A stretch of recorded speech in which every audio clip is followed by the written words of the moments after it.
Hello friends, केम छो बधा? माहिर्स veg kitchen में तमारुं स्वागत है। फ्रेंड्स, आज हूँ तमारी जोड़े शेर करवा जई रही छूं पावभाजी पराठा, जेना माटे मैं 5 बाफेला बटेका लीधा है, 4 बाफेला टमेटा, 1 मोटू कैप्सिकम, 3 नानी डूंगળી, 1 चमची लसणनी पेस्ट, 1 चमची मरचाનું कटिंग અને 1.5 થી 2 ચમચી આદુની પેસ્ટ, 1 ચમચી ચાટ મસાલો અને 4 ચમચી જેટલો પાવભાજી મસાલો અને બાકી આપણે બધા રૂટીન મસાલા। તો સૌથી પહેલા આપણે બટેકાને ખમણી લેશું।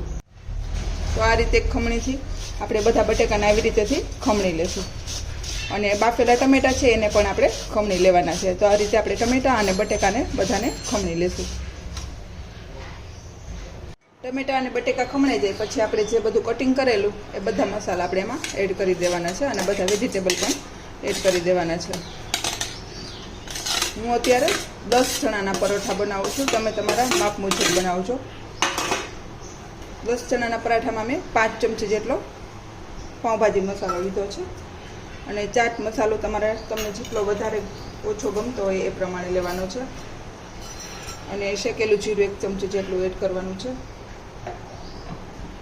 સ્વાદ મુજબ ધાણા ભાજી એડ કરશું, વધારે ભાવતી હોય તો વધારે એડ કરશું અને થોડો પાવભાજી જેવો કલર રહે એટલે આપણે એમાં 3 ચમચી લાલ મરચું પાવડર એડ કરશું અને 2 ચમચી મોટી ભરાય એટલું આપણે ધાણા જીરું એડ કરશું અને સ્વાદ મુજબ મીઠું। મેં બાફતી વખતે બટાકામાં મીઠું નાખ્યું હતું એટલે આપણે લોટ અને બીજા મસાલા પ્રમાણનું મીઠું એડ કરી દઈશું અને હળદર આપણે સાવ થોડી એવી એડ કરશું જેથી કરી અને એનો કલર છે એ સરસ લાલ જેવો રહે। બધું મિક્સ કરી લેવાનું છે અને પછી આપણે આમાં જેટલો લોટ સમાય એટલો લોટ એડ કરતું જવાનું છે અને આ મિશ્રણની મદદથી જ આપણો લોટ છે રેડી થઈ જશે। જો જરૂર લાગે તો આપણે વધારે પાણી પછી એડ કરી શકશું।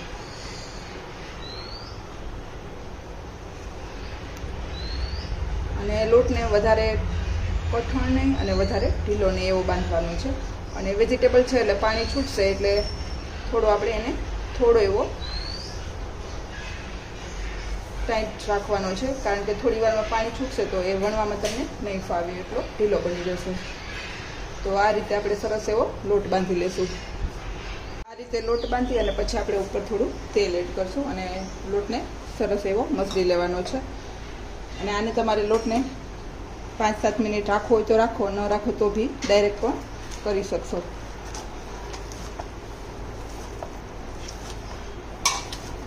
અને આ પરોઠા જોડે આપણે એક દહીં તીખારી થોડીક નવી રીતથી બનાવશું, એ તમે ચોક્કસથી ટ્રાય કરજો। ખૂબ જ ટેસ્ટી અને અલગ સ્વાદની લાગશે અને આ પરોઠા જોડે ખૂબ જ સરસ લાગશે। અને આ પરોઠા છે એ થોડા આપણે થીક રાખવાના છે, તો એક મોટું લૂ લેવાનું છે અને પછી એને વણી લેવાનું છે। ગોળ ટ્રેંગલ તમને જે ફાવે એ શેપ તમે કરી શકશો। આ રીતે આપણે પરાઠાને વણી લેશું। જો ટ્રેંગલ શેપ કરવો હોય તો તમે એ પણ આપી શકશો અને ગોળ બી સારો જ લાગશે।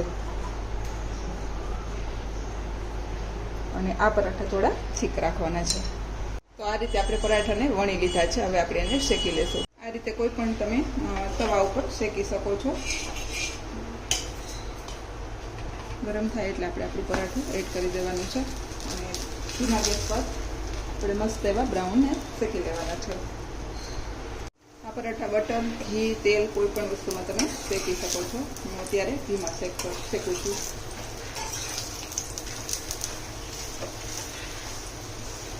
તો આ રીતે બંને બાજુ આપણે બદલાવતું રહેવાનું છે અને શેકી લેવાનું છે।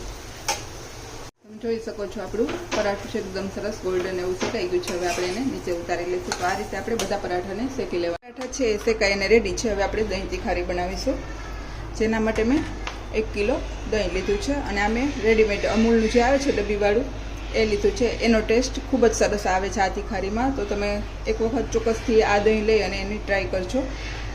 માટે આપણે 3 ચમચી જેટલું તેલ લેવાનું છે, મોટી ભરાય એટલે થોડું આમાં તેલનું પ્રમાણ વધારે રાખવાનું છે અને તેલ ગરમ થાય એટલે પહેલાં આપણે આટલું લસણ સ્મેલ માટે નાખી દેવાનું છે અને એ થોડું સંતળાય એટલે આપણે જે 4-5 મરચાંની કટિંગ કરી દેવી હોય એ એડ કરી દેવાનું છે અને આને આપણે સારી રીતે પકાવવાનું છે।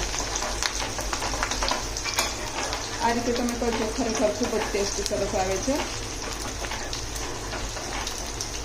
થોડા મરચાં સંતરાઈ જાય ત્યાં સુધી આપણે એને હલાવતું રહેવાનું છે. પછી હવે આપણે જે લસણની પેસ્ટ રાખેલી એને એડ કરી દેવાની છે અને એને થોડી વાર હલાવી લેવાની છે. અને લાસ્ટમાં આપણે લાલ મરચું પાવડર 1 ચમચી જેટલું એડ કરી દઈશું. આ તમારી તીખાસ મુજબ મરચાં બી થોડા તીખા હોય છે એટલે હું અત્યારે 1 ચમચી એડ કરું છું. અને ડાયરેક્ટ હવે આપણે એને દહીં ઉપર રેડી દેવાનું છે. તમે જોઈ શકો છો આપણું મરચું છે એ બળવું ન જોઈએ. આ રીતે આપણો વઘાર રેડી કરવાનો છે. આપણે દહીં ઉપર રેડી દેવાનું છે.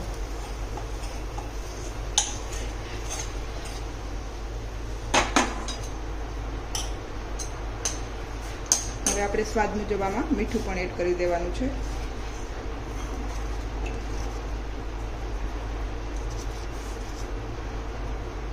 અને પછી આપણે હલાવી અને ધાણા ભાજી પણ એડ કરી શકો છો જો તમારે નાખવી હોય તો.